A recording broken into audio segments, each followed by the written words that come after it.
Dog radio, pets, people, pop culture.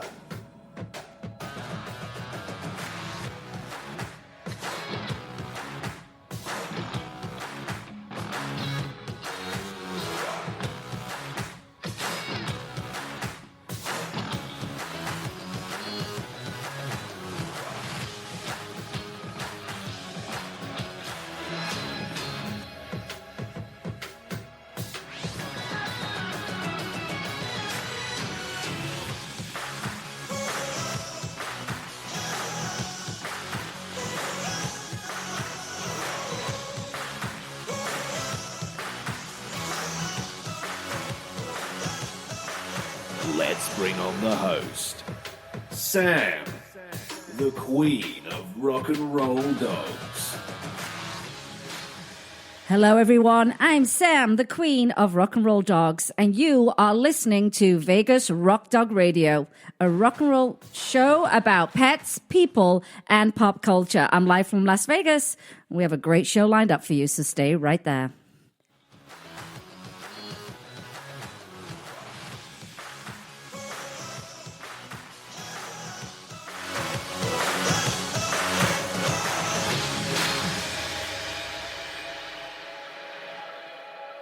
Vegas Rock Dog Radio.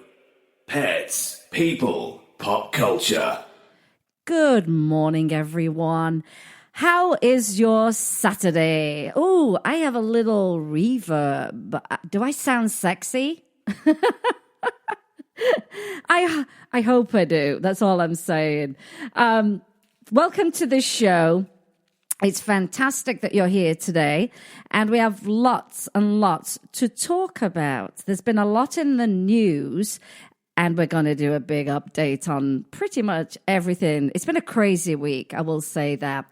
Jim, I think we need to turn that channel down. I think that would help. The one that's lit up with a light on it, number 10, 11, whatever the channel is. I think, oh no, we got a loop. I'm so annoyed by that. Well, here we go. Let me tell you what's going on the show today. Well, first of all, if you're here for the first time, welcome, welcome, welcome. We love to have new listeners come on the show. And we cover everything from fun stuff like how to put a pet party together to some pretty serious stuff like animal laws. And we cover as much as we possibly can. We bring on wonderful experts, some really rocking guests, I have to say, but people that are at the forefront of their profession so that we can bring you the latest and the greatest news and research on what's going on in the animal world. Now, if you want to connect with us on the internet in different places other than listening to us online, you can go to our website, vegasrockdogradio.com, and you can go to once in a while you'll see us pop up on Periscope, and of course we're on Facebook, Twitter, Pinterest, Tumblr, Instagram. And we have a great blog, and the blog is therockandrolldog.com. We also have an app, and you would go to yap.us, and it's free. Download their app and then download Vegas Rock Dog Radio. And of course, you'll find us on iTunes and on iHeartRadio, one of the most popular podcast apps that you can download today. And if you're on a different app, don't worry, you'll find us. We've uploaded ourselves everywhere you can possibly imagine to make sure that people get to listen to the show in a very easy way. Podcasting was kind of hard, and I think it still is for some people to find podcasts unless you're in podcasting world. This is a big year for nutrition. We're going to be talking a lot about nutrition today, pet nutrition. So exciting times ahead. Jim, shall we take another quick break before we start our big... No, you said no? He's telling me it's a no. I said no because I'm chasing down some technical things. It's the beauty of doing a show live. And as I've said many times before, I love a live show because you never know what can go wrong. It's American Mother's Day tomorrow, not English Mother's Day. That's already passed. But tomorrow is American Mother's Day. That also means Mother's Day for anyone that's got pets, because lots of us think our pets are our kids. And I've got on my blog, therockandrolldog.com, I had some great pet mom gift. What's the word? choices, fun ones, fun, quirky ones. So if you've got a mom, and a mum that loves pets, and a mum that loves her calls her pets kids, and you've got a mum too, then you should get us some gifts that have an animal theme to them. They're really fun. They're some great mugs, a unicorn pool float thing. What was the other thing, Jim, that we had on there? Oh, a really nice blanket. Who doesn't love a blanket? Even if it's for a dog or you, or both of you snuggle up in it, but really great blankets on there. So hop on over to therockandrolldog.com because it's Mum's Day. I wonder if my dogs are going to buy me something for Mum's Day tomorrow. I wonder. I don't think they have anything yet. Do you think you might need to remind them? I'll ask them and let you know. Thank you. I so appreciate that. As I said, it's been quite a week for news, I have to tell you. It's been quite a week for news. We've had in Vegas alone 3 dog attacks. Some information's odd on some of them. One was that the police had been called out reporting that a dog had bitten people. They got there, they killed the dog, and then said there was no evidence of any injuries to anybody. So I'm trying to follow up a little bit on that story, and that just is strange to me, very, very strange. We had one last week where a dog had killed a baby, and there's a lot of discussion about, kids and pets. I don't care how well you know your pets. You got kids coming over, you're going to be around kids. You must supervise your pets, you must supervise your kids. You just have to. You got to make sure your dogs are socialized. It's just terrible. And then I just heard yesterday a gentleman was attacked on the street walking his 2 dogs. His dog, one ended up in surgery, is going to be fine, thank goodness. The other one, got away, which was good. And the gentleman got bit. Now, they're reporting that all 3 of these dogs were pit bulls. And you know how that goes. The minute they mention that on any kind of news, the commentary from people is just unbelievable. From people saying, defending the breed. It is about training our dogs. It's not pit bulls that do the biggest percentage of bites. Yeah, clearly though, a bite from a pit bull is going to be more damaging than that of a small dog. And then you have people saying, shoot them all, ban them all. It's just It's just horrible. And then there's the myths. Oh yeah, they have the locking jaws. It's frustrating actually. And I have actually known personal cases in town where I've known the dog not to be a bully breed, and they've reported it as a bully breed bite when it hasn't been. It's very frustrating. These situations, one, if you've got dogs roaming on the street, you've got to keep your dogs safe. You've got to keep them in. You've got to keep people safe in your neighborhood. If you have services, gardening services, window cleaner comes through to clean your windows, you've got to make sure that he knows to lock that gate after you've left, or make sure your dogs are inside. Your doggy door is locked when those services come, in the occasion that they do keep the gate open. There are so many. All of this is preventable. I mean, it really is. It's about being responsible, having a little bit of foresight, and thinking not just about yourselves, but also how it impacts your dog. If your dog bites someone, how it impacts the person that was bitten, how it impacts your neighborhood. It's all these steps. If you put them in place, you can avoid a lot of this stuff. So just terrible, terrible stories in the news, terrible stories.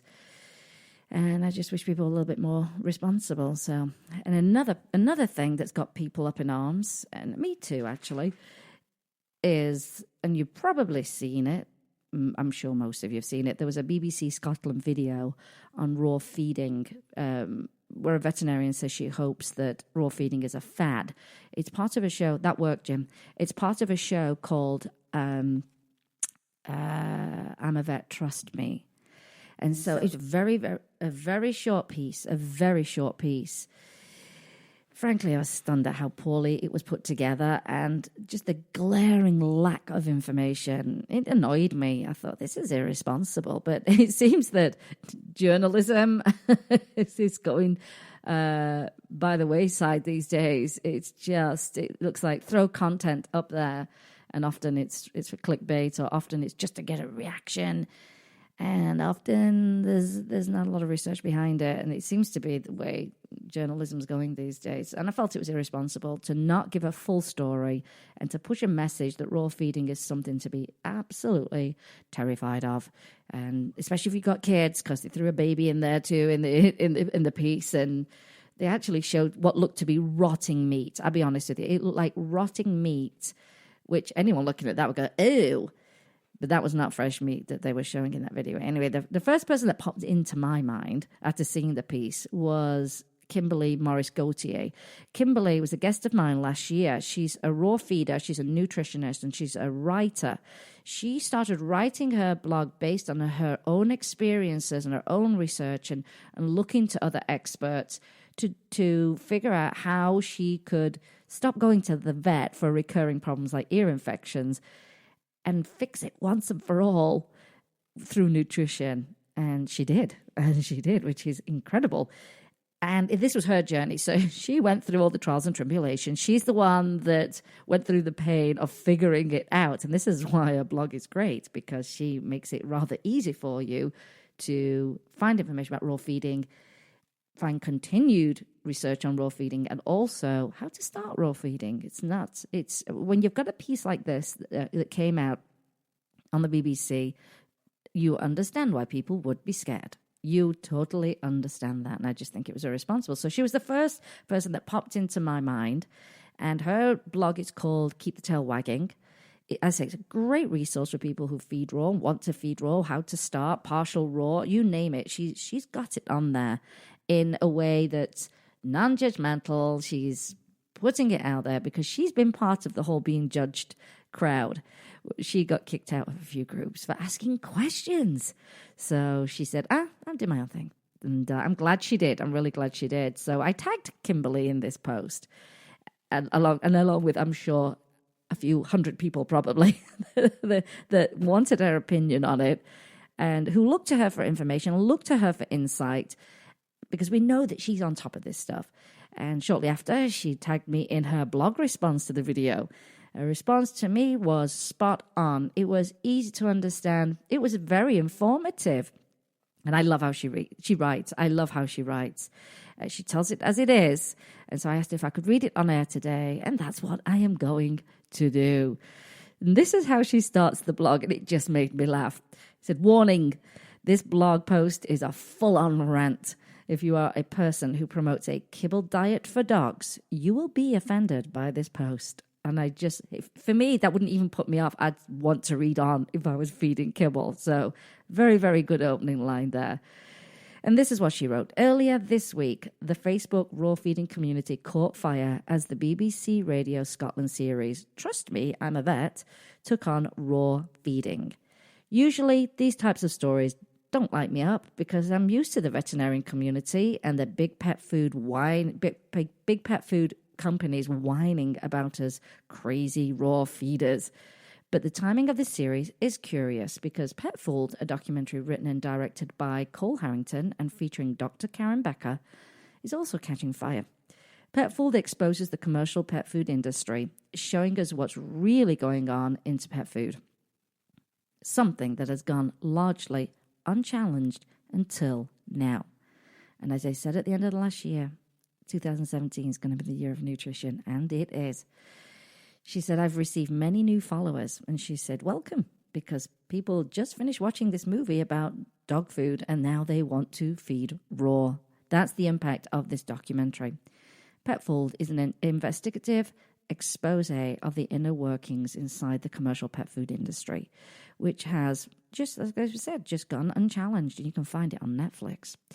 So, watching the BBC Radio Scotland special, she said, I wanted to respond to many of their claims with a little reality. Looking for evidence of the value and benefit of raw feeding for dogs. So if you're looking for this is what she's going to tell you. conclusive evidence about raw feeding. While the big pet food brands and the AVMA haven't sponsored a study on raw feeding, that would be like shooting themselves in the face. It would be, wouldn't it? Because it's a last count, I think, a $60 billion business just in food. There have been studies, and had the folks of BBC Radio Scotland taken the time to truly research raw feeding, they would have found the following. 2003. Yeah, we're going back. We're going in a time machine to 2003.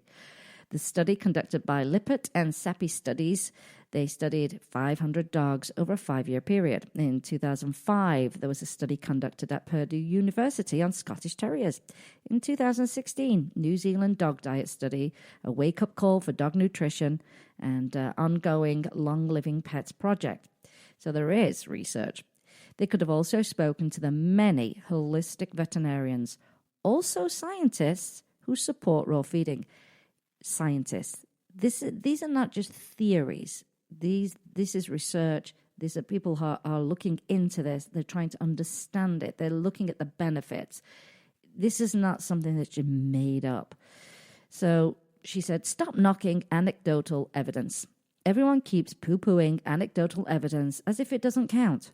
So I guess it's just a coincidence that so many of us who are raising dogs that had a laundry list of health issues while on a kibble diet saw those health problems clear up and vanish once we transitioned our dogs to raw food.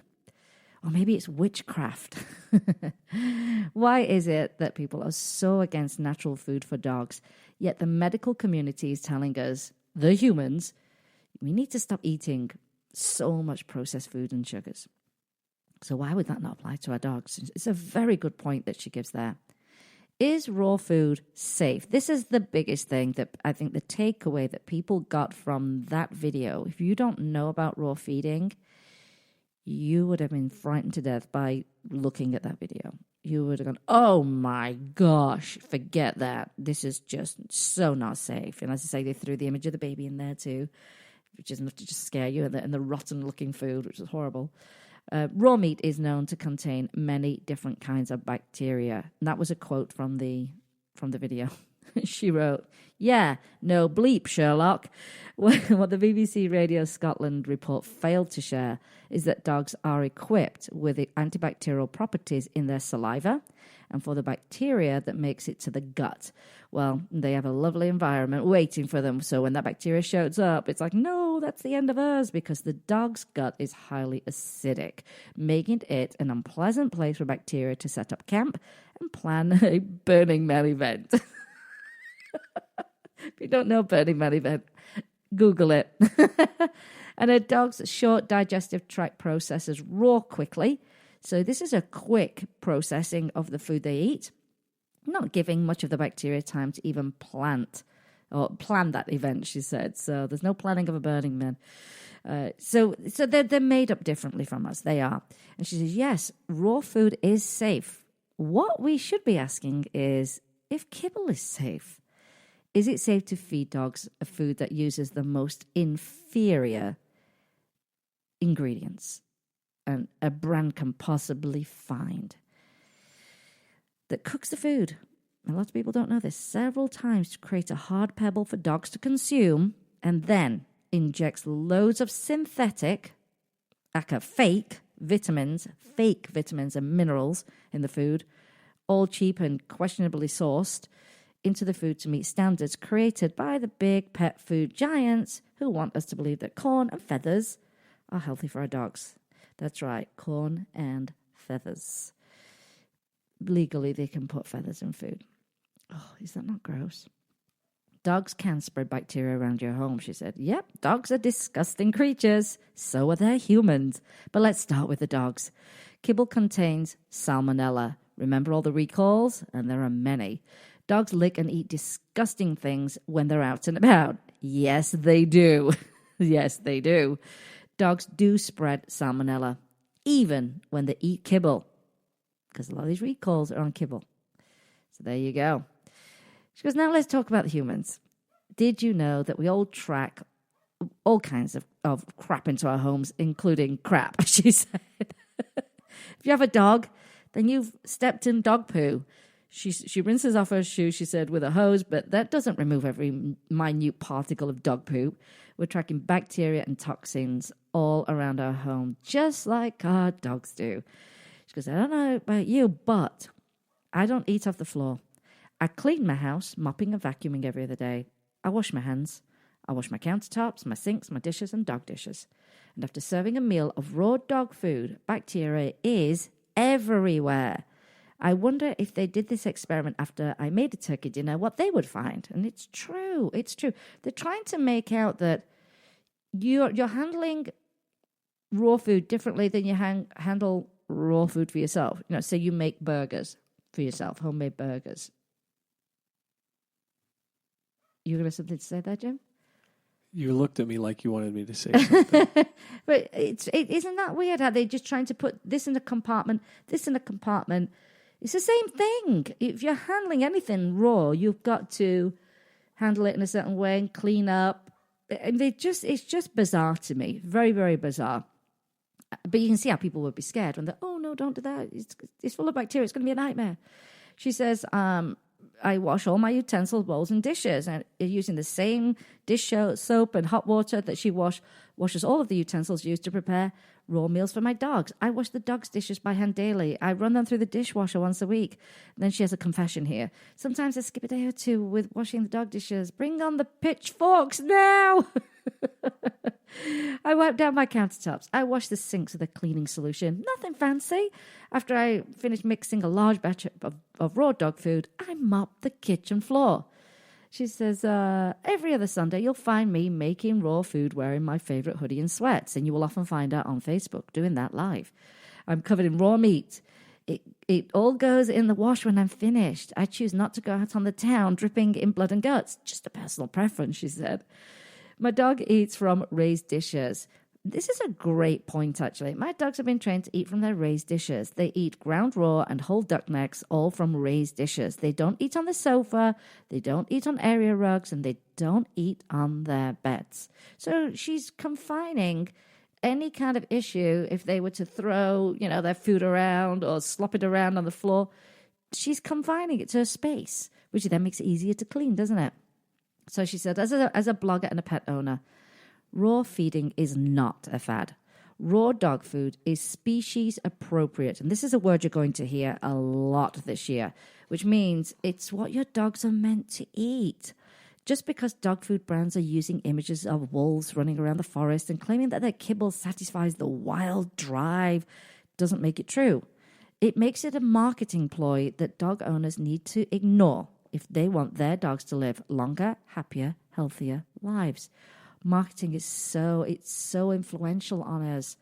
We eat with our eyes, we shop with our eyes, and we've got to question a little bit more, that's for sure. So let's talk about digestion. So this is why I love the information part of this response to the video. Raw is easier to digest because it's species appropriate, which means that our dogs are getting all of their vitamins and minerals naturally. Kibble is hard to digest because it's over-processed.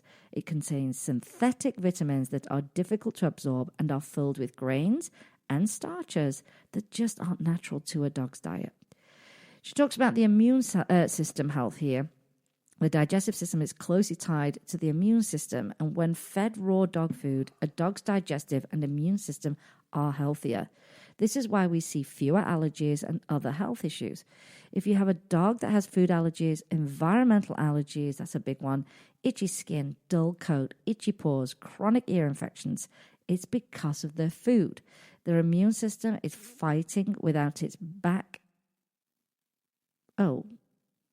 natural backup, which is a healthy gut. So what she's saying is you're going back to the cause. You're going to the root of the problem.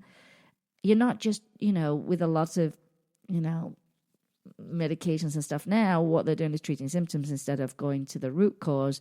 And if they don't have a healthy gut, you are going to have a myriad of problems. And it goes back to the nutrition. See how that goes? Now, she talks about poop size and smell. On a balanced raw food diet, our dog's poop is smaller and less smelly because they're using all of the nutrients in their food. On a kibble diet, our dogs have big, nasty poops because their body is pushing out a ton of ingredients that are not useful to their system. That's your money. You're scooping them in the yard. What a waste. That just made me laugh. That is so true. How come I'm the only one that scoops money out of our yard? You're not the only one. Well, it's not a lot of money because those poops are not very big, because we actually do a partial raw diet, which we are going to move into raw. But Kimberly was the kind of catalyst for that for us, because we'd been reading about it, talking about it, and then having her on the show was like, let's just get on with it. And it's been great. She's got some great advice on that website. And eventually we are just going to transition fully into it. But we've seen a massive difference with doing a partial raw diet, haven't we, in a base mix? Mm-hmm. The coat of my dogs, unbelievable. For example, Thornton, Jack Russell Terrier, wiry hair. No, people stroke her and go, oh, wow, her fur's so soft. And that's why. I mean, huge difference, and many, many other benefits. So you can start slowly and gather information and confidence, which I think a lot of it is confidence, is, oh, I can do this. Well, yeah, if you can feed yourself a balanced diet, you can do it for your pets too. But I do like that. You're scooping up your money in the yard with these big, giant elephant poops, just about. Now, teeth and breath, really important. Our dogs enjoy raw meaty bones, she said, and recreational bones to clean their teeth, strengthen their jaw, neck, and shoulder muscles, and satisfy their chew drive. Their clean white teeth also come with the added benefits of fresh breath, and I agree to that entirely. Does your dog's breath smell like he or she ate something rotten? That's because your dog has an unhealthy gut and a foul mouth.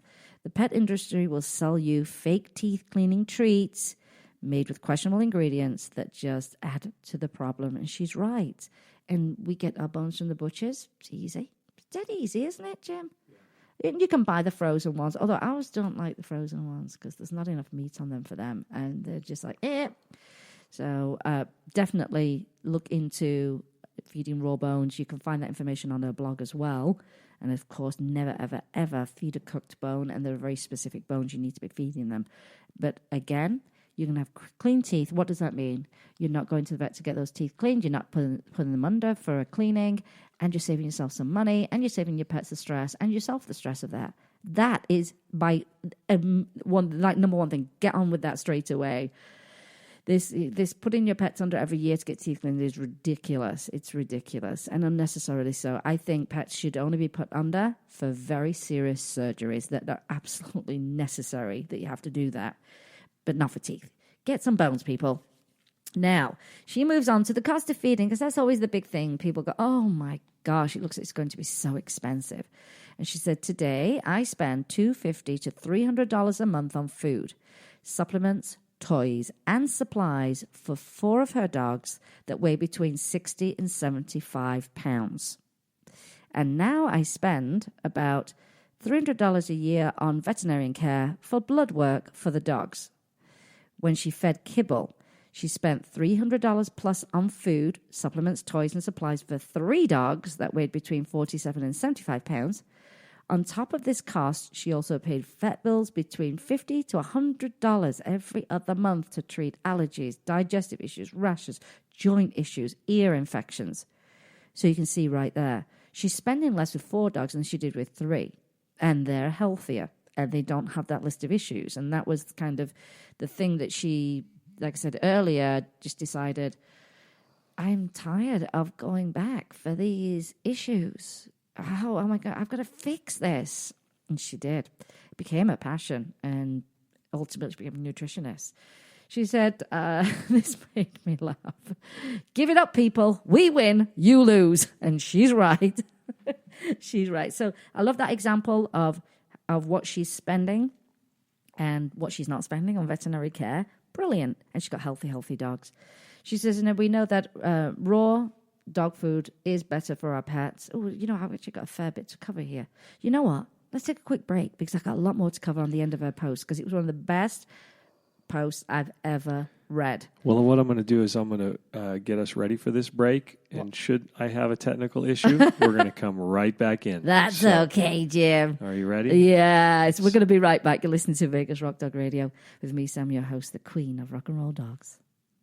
Vegas Rock Dog Radio. Pets, people, pop culture. At Carl's Jr., not only do we make you happy with our delicious charbroil burgers, we also make your dogs happy. Come through our drive-thru with your furry friends and we'll offer them a treat. We love to see their smiling faces. Our website, carlsjroflasvegas.com, has a treat in store for its customers too, with free coupons anytime, so visit us often.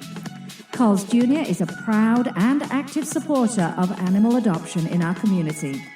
You can find us at carlsjroflasvegas.com.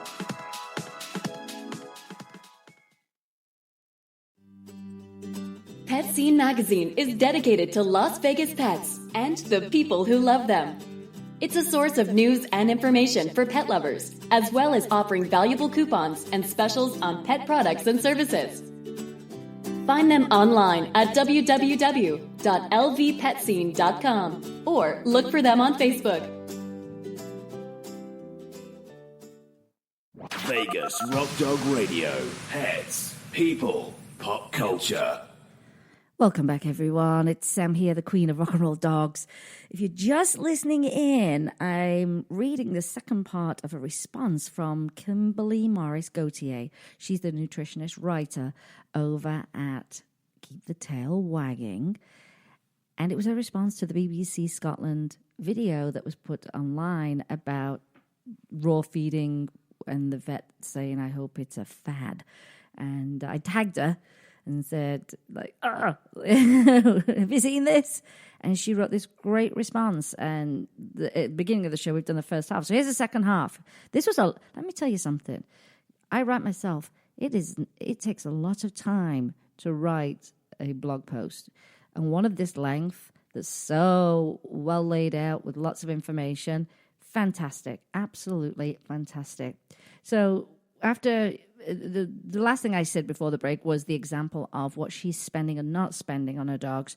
She's spending less money. Well, she's spending the same amount of money for less dogs. For more dogs. And she's not spending the money at the veterinarian office just for blood work. And that to me, like she said, our experiences are important.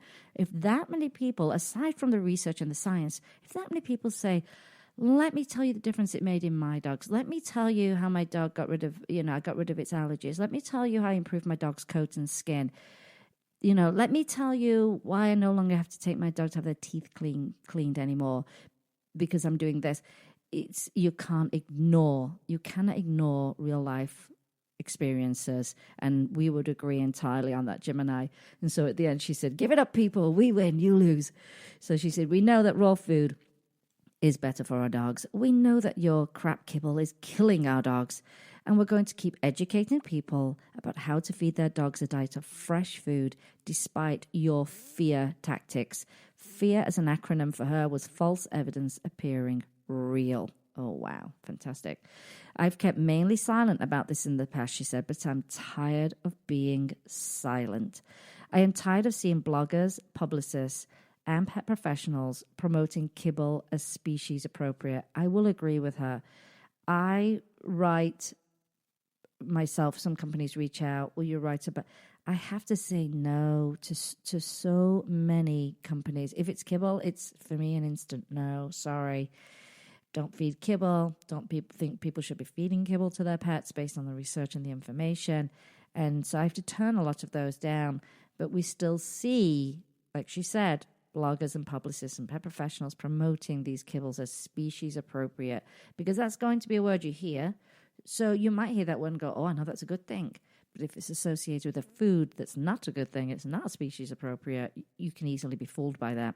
She says, I'm tired of seeing people celebrating taking money from these brands. She says that's her biggest regret. And I like her honesty about that. And she said, in the beginning, she took, paid campaigns and stuff to write about kibble. And she regrets that And I love that honesty. But, I think the more you learn, and if you look back to when you had your very first pet, you clearly know a lot more now than you did back then. And I do appreciate that honesty. She says she's tired of kibble brands co-opting raw by adding a few freeze-dried protein bits to their food and calling it raw. I'm tired of people condemning raw feeders and telling their community that kibble is superior. She said, yeah, I understand that not everyone has the time, know-how, or resources to feed a raw diet to the dogs. I do believe most people, when given the information about what our dogs are being fed and how it's impacting their health, will find a way. I believe that we have a responsibility to give our dogs the best, and the best is raw, not kibble. Every time I see someone promoting a kibble brand as beneficial for my dogs, my heart breaks because I think of my dogs and many other dogs in their lives when they were fed kibble. I think of how sick they were. I think of the diagnosis of a shorter life dog owners received. I remember how helpless I felt.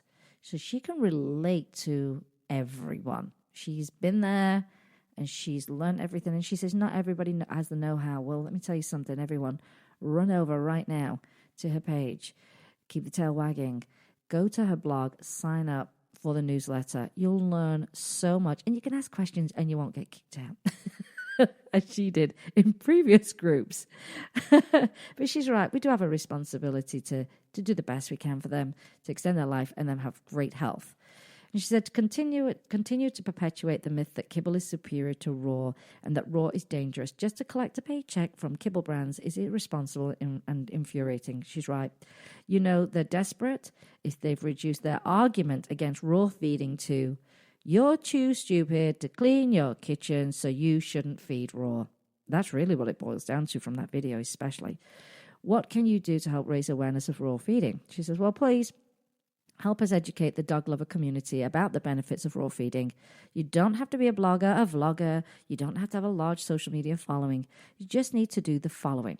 She said, participate in open-minded discussions in our groups. She has a group called the Raw Feeders Kicked Out Club. So go find it on Facebook. Share this blog post. And this is going up on our page, so you'll be able to share it from there. If you have a favorite blogger, because, and I hope it's me, share our blog posts, the social media posts, and the videos. Tell your friends about our blogs, videos, and workshops. Help us spread the word about the information we share. Post a review of Pet Food, the documentary on Amazon and Netflix, and every other site that accepts a review. Head over and leave yours now if you've already seen it. Comment on our social media shares. Facebook likes to see comments and shares, and so doing that is great because it spreads it even further. And this is not about condemning people who feed kibble, and this I think is a very important point. Well, I've been listening to you because you're speaking very well today, and I'm letting you go. Yeah, I've not done too many flubs, but go on. But what's really interesting is we always say, hey, consult your doctor, consult with your doctor, consult with your doctor, consult with your vet. When it comes to raw feeding, most people are a lot smarter than most vets. Find a vet that understands raw feeding. Yeah. We're giving information today, but at the same time, it means you have to go out and you need to find a vet who is skilled and knowledgeable in nutrition, because most vets, and I would probably say 98% of them out there, are going to toe the line with the kibble industry. And, we don't want to give you bad information, or we don't want to give you information that causes your pet to be ill, but you're going to have to seek out a vet that is knowledgeable in the food and in the raw and all aspects of pet food and nutrition. That's right. Our veterinarian, Dr. Joanne Stephanatos. Oh, my gosh. And her partner, Dr. Tillman. Not good on the names today. It's crazy. They are big advocates of raw. They are holistic, integrative vets. When they know supplementation, they know things that boost the digestive tract, and things that help the liver, and they love that we go and ask questions. I'll say, I've read this online. Is there some truth in this? What do you think? Is this something we should add in? And they really enjoy that conversation, and I do too, because I feel now all those pieces, the right pieces of the puzzle, are together when it comes to the care for my pets. So if you find yourself, we're all very trusting though. Think about this. You're very trusting of your vet. You're very trusting of your doctor. you know what? In this instance, and they'll tell you that a regular vet doesn't have extensive nutritional knowledge. And think about it, your veterinarian sells kibble, yeah? So they clearly believe in a kibble. And this is not about, like she said, this is not about beating down people who feed kibble. It's not. It's about just educating and, you know, giving some information where you can go out and read a little bit more, or go to Kimberly's site and then go to your veterinarian. And if your veterinarian doesn't know about nutrition, then maybe you go, well, maybe I will switch to a different veterinarian. But Jim's right. He's absolutely right. You need all the right people in your corner for your pets, don't you, Jim? You need the right groomer. You need the right veterinarian.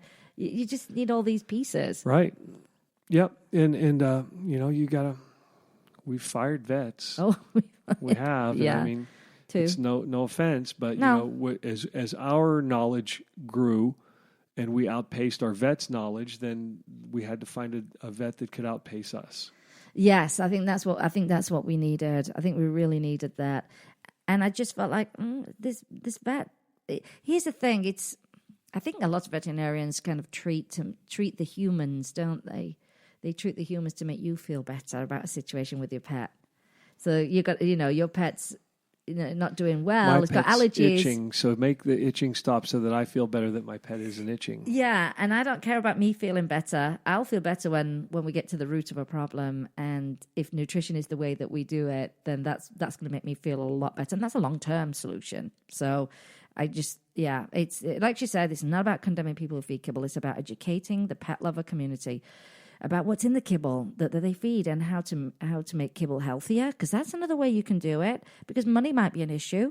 And can you add some fresh food into that kibble to instantly improve their diet? So it's about finding what works for you, I guess, financially.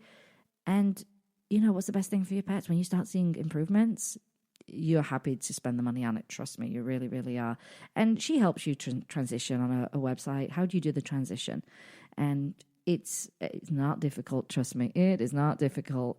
And she does have a workshop. So if you'd like to learn more about raw feeding, check out her series, Raw Feeding from A to Z, which will be published as an ebook in June. So we've only got a few weeks to wait. And subscribe to her monthly newsletter. It's free. If you live in the Pacific Northwest, I think she is Portland, if I'm not wrong, she's hosting a raw feeding seminar Saturday, May 28th. I think that would be so worth going along to that. And if you want to listen to my previous interview with Kimberly that we did last year, just head on over to Facebook right now to our page. I've posted the link on there. And also head on over to Keep the Tail Wagging and like her page. She'll be able to answer your questions. You'll be so happy that you did it. Your dogs will be, trust me, they like raw food. It can be a bit, I mean, I'm vegetarian. Preparing that stuff is a bit, and I think I wash my hands a million times while I am preparing it. But they love it. And they feel good on it. And that's all that we really care about, is that health improves. So, as I say, it was a very good response to it. And she either wrote that really fast or she stayed up all night to write that, because that was a long blog post. But I'm sure she had a lot of motivation. So, but yeah, all good news when it comes to raw feeding and Keep the Tail Wagging. Well, I've got another little piece of information for you here, and that is, you know, I love the Animal Legal Defense Fund people in California. We previously had Stephen Wells on the show, executive director. Oh, I should really get his title right. He came on the show, talked about the work that they do, the legal work that they do helping animals. And he said, don't forget to register for our free animal law summer school starting in June. Everyone is welcome to join us for 3 60-minute tutorials on ag-gag, puppy mills, and captive wildlife. The sessions will be led by experts in their respective fields and offer an in-depth look at advocating for animals through the legal system. And you can go to aldf.org for more information. So that starts in June. Great. Wonderful, wonderful, wonderful. Jim, let's run some commercials. Okay. I didn't give him any warning whatsoever. We'll be right back. A couple more fun things to talk about when we get back. You're listening to Vegas Rock Dog Radio with me, Sam, your host, the Queen of Rock and Roll Dogs. Vegas Rock Dog Radio. Pets, people, pop culture. Welcome to Barking Dog Self-Washing Grooming, your one-stop shop for all your pet's needs. We offer premium natural pet foods, full-service grooming, and an on-site bakery and boutique. You can choose to self-wash your dog or schedule a luxury pampering with our professional groomers. Visit our Cool Cat section offering feline food, toys, bedding, and litter, while the adventurous dog department has everything you need for your outdoor activities. And don't forget Cody's Healing Garden, featuring flower, aromatherapy, and herbal remedies for pets.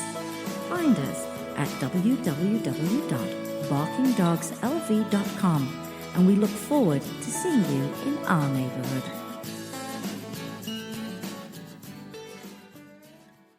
Hello, this is Jim and Sam from Vegas Rock Dog. We've been styling dogs and their humans since 2005. And no matter what size your dog is, we can give your best friend the bark and roll look that will make them stand out from the rest of the pack. Vegas Rock Dog has a fantastic collection of tank tops, dresses, sweaters, jackets, collars, and ties for your dog. And for you, the owner, there are rock and roll tanks and tees and great accessories. Wearing Vegas Rock Dog makes you look and feel like a rock star. And that's why everyone loves our gear, including Hollywood celebrities. So grab your leash and go to vegasrockdog.com or find us on Twitter and Facebook at Vegas Rock Dog.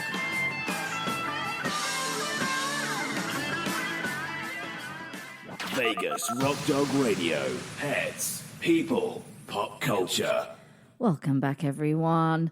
You're listening to Vegas Rock Dog Radio. With me, Sam, your host, the queen of rock and roll dogs, and Jim's here with me as well today.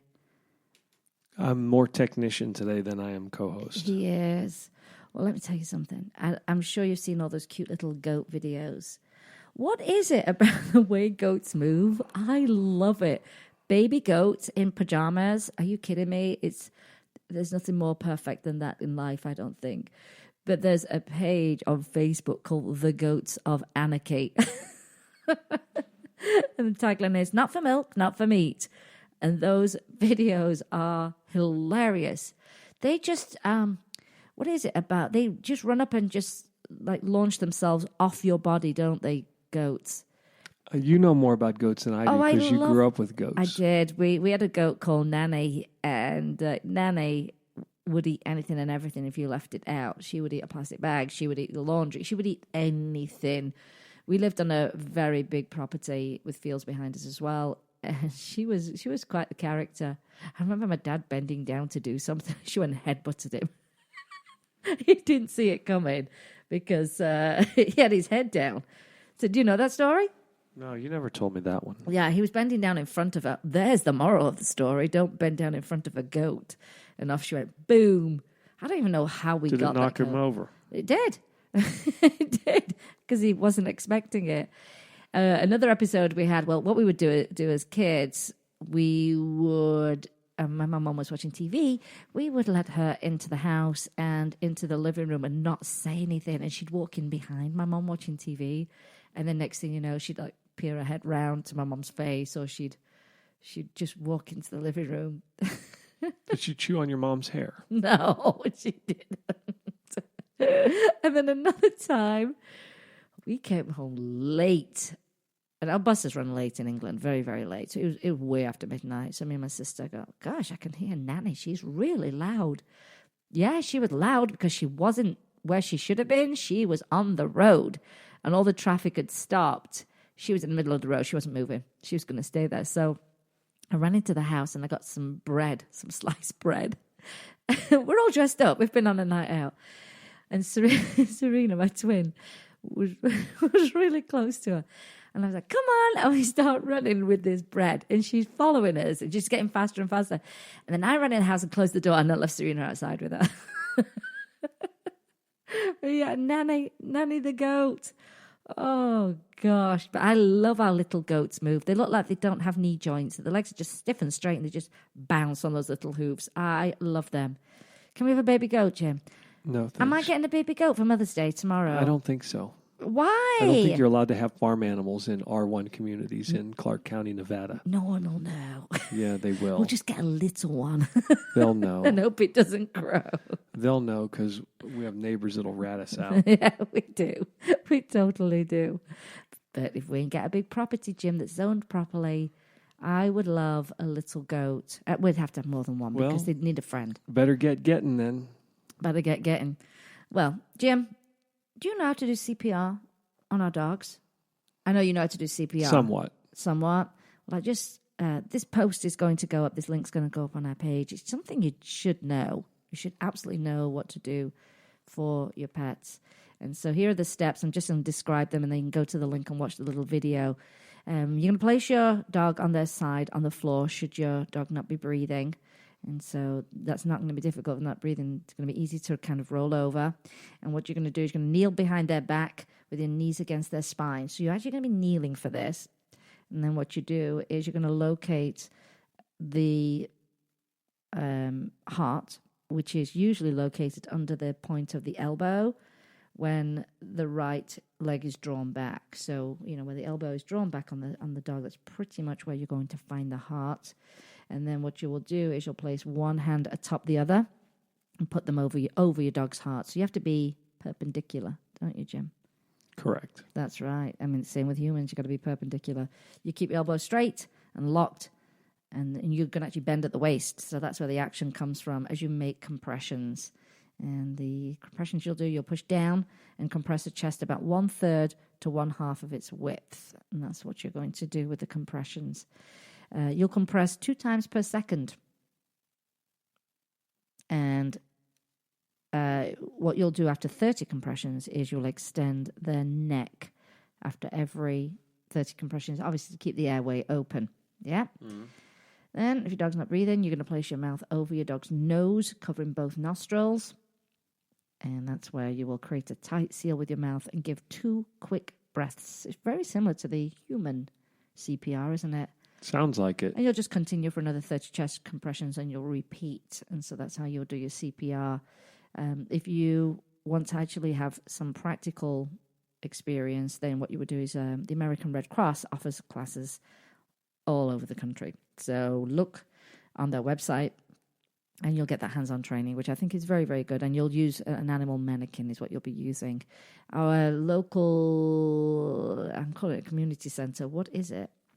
Multi-gen center, what they call it? Oh, it's part of our Parks and Recreation. It's the gym, swimming pool, teaching rooms. Yeah, they multi-generational cultural facility. Yeah, they offer classes there as well, and often there'll be free classes.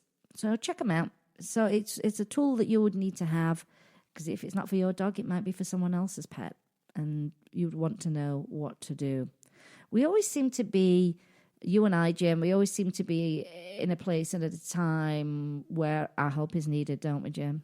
How many times have we done CPR? Or we're just around people and we pay attention and we're there to help because we're paying attention. Most people don't. We had 3 situations the last 2 weeks. One of them was I picked up some food from Soggy Dog here in Henderson, and they donate food to us to give out to rescues. One organization we give that food to in particular is Street Dogs. They look after homeless pets on the streets with their homeless owners, and they need food. Of course they need food. So I just picked some up.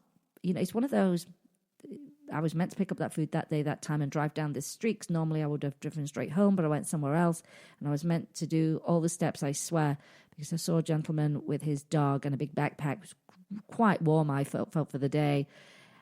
And I did a U-turn and signaled to him, like, I'm pulling into the side road, come and follow me. And I said, your dog needs some food. Because he's already eaten today. You're not going to take my dog away from me, are you? I said, oh my gosh, no. But he had a couple of experiences with rescues, just assuming because his dog lived with him on the street that his dog was being abused. And let me tell you something, that dog was loved. That dog was his whole world, and his dog was healthy and clearly had been fed. So I said, well, listen, I've got this food. I'd like to give you some food. And I talked to him for about an hour on the street and got to know him. His name's Brandon. His dog's named Bobby.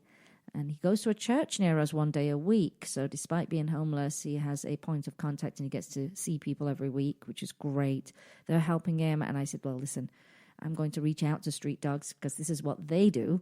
And we'll see if we can get you some more help. And they did. And I have to thank Christina over at Street Dogs for getting a harness, leash, more food, boots for the dog because it's hot out here, and to walk on our asphalt is rough. It's bad. And he was carrying his dog, and his dog was not a little dog. He was carrying him over the back of his shoulders because he loves his dog that much. And I'm glad that, I picked up that food that day, and I chose to do an errand as opposed to go home, which I normally would do, and help him out, and then reach out to street dogs for them to help him, and they're continually helping him, and I love them for what they do. So that was the first episode, and you do need to help people. Lots of types of people need help. So we came home from a show the other night. It's been quite an interesting week, hasn't it, Jim? So Tuesday night we came home from a show. Yep. Then we had action and adventure. Oh, we did, and it was, strangely enough, raining in Vegas, and we literally halved in temperature from one day to the next, like 100 degrees to 50, and it was raining, it was dark, it was late.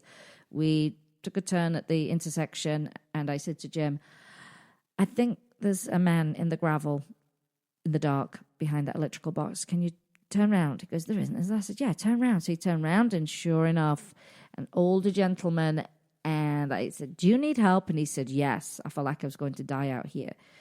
So we ended up putting him in our car, didn't we, Jim? Mm-hmm. After asking him his name, and he was very, very confused. Very confused. He wasn't drunk because he didn't smell of booze or anything like that. He wasn't unconscious. He was so confused, wasn't he? Yeah. We ended up putting him in the car and going to a gas station where it was light and calling for help. And the police came out and pretty much asked him the same kind of questions. And he just had shorts and a T-shirt on. He had a phone that was dead. He told us he'd been out for dinner with friends. His friends had disappeared, but there are no restaurants anywhere near where we live. And I just kept saying, how did you get here? Do you remember? No. Where do you live? And he would say Horizon Ridge, which is a very long road. Do you live in an apartment? Do you live in a house? I've got a wife, he said. I've got kids. And so the police came and helped him out there to get him home. But I think probably he'd wandered maybe from the senior apartments near that intersection, because that's really all there is around there. And maybe I don't know. We don't know the outcome, do we, Jim? I'm sure they got him to where he went to. If he was, needed medicine, or we weren't sure if he was lived in a home or something. Or we weren't sure if he was diabetic or whether he had dementia. We didn't know. But all we know is it's a confused man, and I swear he was shivering. And he said, I thought I was going to die out there. And he could well have. He was not looking good. So that was Tuesday. And then Thursday rolls around. We go to Starbucks to meet a lovely friend of ours who sells LuLaRoe. And if you don't know what LuLaRoe is, they're the best leggings in life. And she was donating some items to our auction for our next fundraiser for Animal Rescue. So I said, let's meet at Starbucks. And we get up there and we go in. It's busy in Starbucks. And Jim says, is that guy okay over there? There's a guy on it, sat down, but like passed out, face plant on the table, wasn't he, Jim? Yeah. Young. 20-some-year-old. Very young, very skinny as a rail. Yeah. And he was like passed out and drooling. Yeah. And no one paid attention to him. Nobody, not the staff, not a single person in there. And so, I looked at the staff and I go, hey, that guy's like passed out and drooling on the table there by himself. Obviously he wasn't buying anything. He didn't move. He didn't look like he was, a really, filthy, dragged out, dirty homeless person. So, weren't sure. And so I just went over there and I tapped him and I said, hey, are you okay? And he kind of groggily got up and he goes, I'm kind of hungry. He didn't know where he was. He didn't know where he was. He was not with it. Now, I'm not a doctor and I'm not a cop and I'm not an expert on a lot of things, but, I kind of figured he might have been on something. So, I bought him a sandwich and I said, come on, let's go outside and talk. And we talked for about a half an hour and I was trying to, kind of interrogate him a little bit to find out to see if we could help him at all. And he was completely mentally not with it, whether it was because of drugs or medical disposition or lack of nutrition, whatever. He looked wrecked, whatever it was, something affected him to where he was not coherent. And so we started the round of calls, the non-emergency police line, who advised us to a helpline, who then advised me back to 911. And once I called 911, we had an ambulance there within 5 minutes. Yeah. And the I guess the moral of the story is better safe than sorry, because there was something wrong with him, whether it was medical, whether it was street drugs, whether it was prescription drugs, or dehydration, but something was wrong with him, that, the fact that he had passed out and we were watching him, that the medical profession thought it was imminent that he receive care. They did. They really did. And so we're not medical profession, but I was like, please say yes, you'll go to the hospital. Please say yes, because they can't force you to go when you're an adult. Please just say yes. And he did in the end. And I'll tell you, the minute he said yes, boom, he was in the ambulance. They did not mess around. There was no change in your mind. It was none of that. I have to admit, though, I was disappointed in the people in Starbucks, the people that were in there having a drink, and the people that weren't there, because we saw him and we came into a coffee shop full of people. Everybody had to have seen him. And what does it take to say, hey, are you okay? It's not hard to get help. You call the police. If you're unsure, they'll tell you what to do. They'll say, oh, well, we'll send an ambulance, or, this is not an emergency, we'll refer you to 311. Just, I've got to say, I was just really disappointed in just not helping, being human. And I know it's your job. I know we have jobs, and sometimes, employees can be a bit weird about, this is your job, don't interfere, blah, blah, blah, blah, blah. No, be a human being. It takes a second to say, you okay, and to get some help. And so that was how our week went. And then my mum said to me, it comes in threes. So we've had 2 this week. But I'm glad that we did stop. I just would like to know what the outcome is. They don't call you back and say, hey, here's an update. I mean, they don't. They take care of it, and that you're done. But I would like to know that both of them were okay. And I know that Brandon and Bobby are going to be okay because they've got the help of Street Dogs. And they're a great organization too. Well, Jim, what an interesting show we've had today. We had a technical issue in the beginning, which was echoing in my headphones, and that made me insane. I know, and I have to blame you for it, but we'll do that offline. We'll do that after the show, and then you'll say it wasn't you. No, it was not me. Yeah. So we had a nice little looping action, which, get that in your head in the morning. It's horrible in headphones. It's really horrible. But we did have a great time. Oh, okay. We did.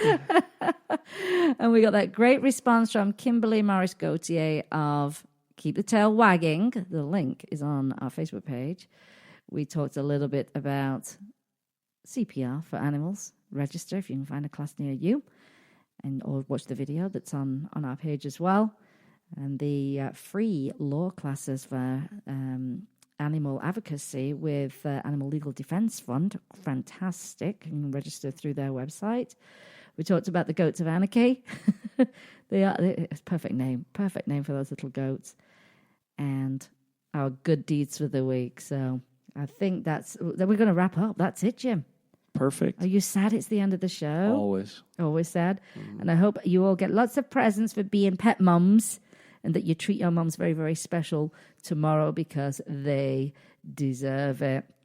Well, if you've liked the show today and you're listening as a podcast, not live, you can, of course, share our show on your smartphone. It's really easy, and we love to be able to spread the word about the show. Remember, you can help an animal in need. Either rescue, adopt, donate, volunteer, share their information, feed them a much better, fresh diet, rescue your next family member, replace the word shop with adopt, and be kind to all animals. Thank you for fixing the problem, Jim. You're welcome. You've been listening to Vegas Rock Dog Radio, where it's all about pets, people, and pop culture. And remember, always kiss your pets. Good morning and good night. And I'll see you next time. To Vegas Rock Dog Radio. Pets, people, pop culture. Visit Vegas Rock Dog Radio for more information. Find us on Facebook, Twitter, and Instagram. And subscribe on iTunes and iHeartRadio. And remember, give your fur babies a big kiss from me, Sam, the queen of rock and roll dogs. You must not rely on the information in this broadcast from our host as an alternative to medical advice from your veterinarian. If you have any specific questions about a medical matter regarding your pets, you should consult your veterinarian or specialist.